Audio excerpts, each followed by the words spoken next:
Uma muralha ainda rasga uma nação. Um país, dois destinos. Um muro invisível ou quase. Você já viu as fotos? Arranha-céus que cortam as nuvens, avenidas mais largas que cidades inteiras, trens que voam a 350 km/h. Você viu a China que eles querem que você veja, aquela flamejante que deu certo. Mas existe outra China, e ela é a cara do terceiro mundo.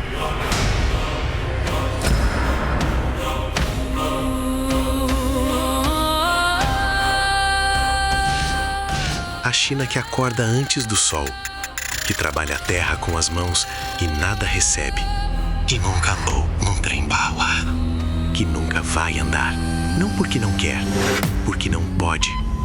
E isso não é acidente. Isso é política. O primeiro muro. Durante séculos, o mundo inteiro conheceu a grande obra da China, a muralha. Mas ela continua em pé. Milhares de quilômetros de pedra. Construída com suor, sangue e sacrifício, para proteger um povo de invasores de fora. O mundo admirou, o mundo fotografou, o mundo visitou. Mas poucos perceberam que a China nunca parou de construir muros. Ela só aprendeu a construí-los por dentro. O segundo muro.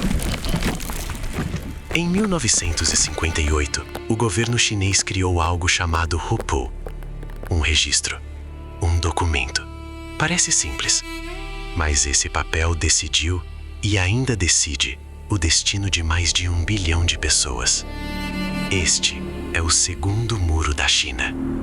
Não é de pedra, não tem guaritas, não aparece nas fotos de turista, mas é tão sólido quanto a muralha antiga. Talvez mais, porque a muralha antiga você conseguia ver.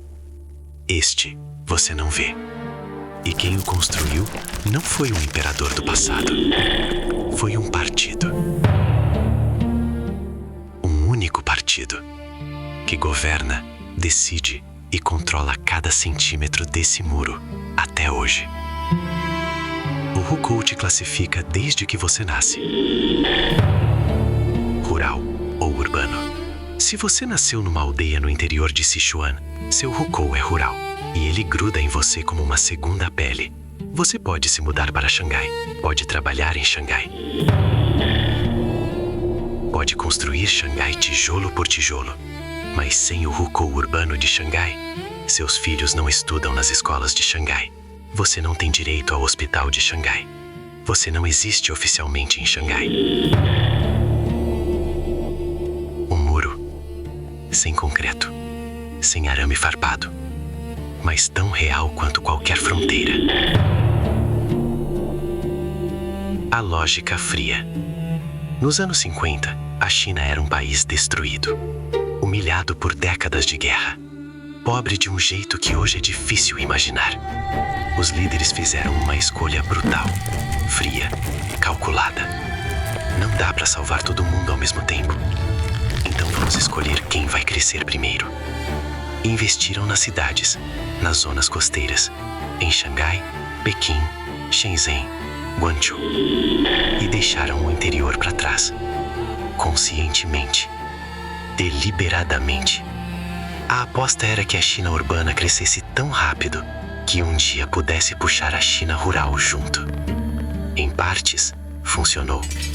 A China se tornou a segunda maior economia do mundo. Tirou centenas de milhões da pobreza extrema. Números reais, inegáveis.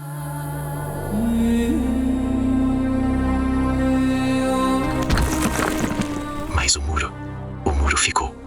O partido construiu o progresso e guardou o progresso para si. O preço humano chama-se população flutuante. São os que saíram do campo e foram para cidades trabalhar. 300 milhões de pessoas. 300 milhões. Eles constroem os prédios, limpam as ruas, montam os iPhones e no final do ano voltam para casa, porque a cidade nunca foi deles de verdade. Existe até um fenômeno chamado crianças deixadas para trás. Filhos que ficam nos vilarejos com os avós, enquanto os pais trabalham a 1000 quilômetros de distância. Anos sem ver o rosto da mãe, crescendo por videochamada. A China que você vê nas fotos foi construída por gente que não tem direito de morar nela. O segundo muro do partido é feito de sonhos bloqueados. Mas tem algo que vai além disso. Não é só que eles constroem uma cidade onde não podem viver. É que quem tem hukou rural não pode sequer ser contratado formalmente em empresas da China urbana. Sem registro urbano, sem contrato legal. Sem contrato legal, sem proteção trabalhista. Sem proteção trabalhista, sem aposentadoria, sem seguro, sem direitos. Eles entram pela porta dos fundos da economia chinesa. Trabalham mais, ganham menos e saem sem deixar rastro, invisíveis no papel, essenciais na prática. O partido precisa do seu trabalho, mas não quer que você exista.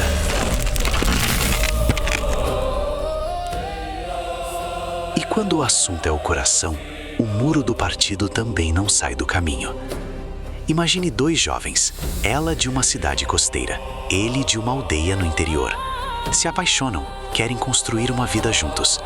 Mas para que ele possa morar legalmente onde ela vive, trabalhar onde ela trabalha, ter acesso aos mesmos serviços que ela tem, alguém precisa ceder. Alguém precisa aceitar viver do lado errado do muro. Ou então, a família do lado urbano precisa aprovar. As autoridades precisam registrar. A burocracia do partido precisa concordar. O amor na China, às vezes, precisa de autorização do Estado. E tem quem desista. Não do amor, do país. Hoje, o muro continua de pé. A muralha antiga virou patrimônio da humanidade. Turistas pagam ingresso para fotografar. Mas o segundo muro, o muro do partido, esse ninguém fotografa, esse ninguém visita, esse ninguém quer ver. O governo promete reformas há décadas e faz reformas, sim, pequenas, lentas, insuficientes.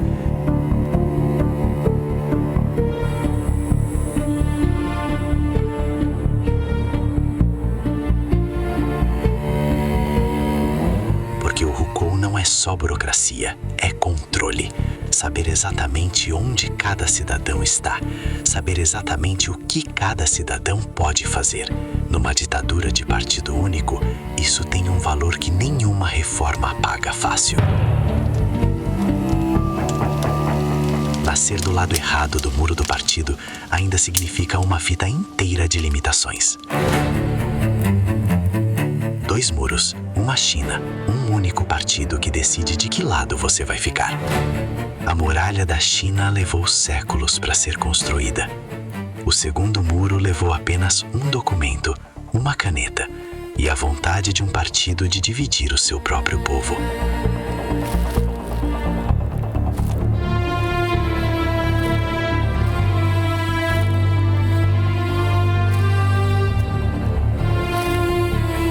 A China construiu uma das cidades mais impressionantes da história humana. Ela só esqueceu de perguntar para quem. Um país, 2 Chinas, 2 muros ou mais. O de pedra, o mundo admira. O do partido, o mundo ignora em troca de iPhones, carros elétricos, souvenirs. Este muro está partido. Fechar os olhos. Até quando?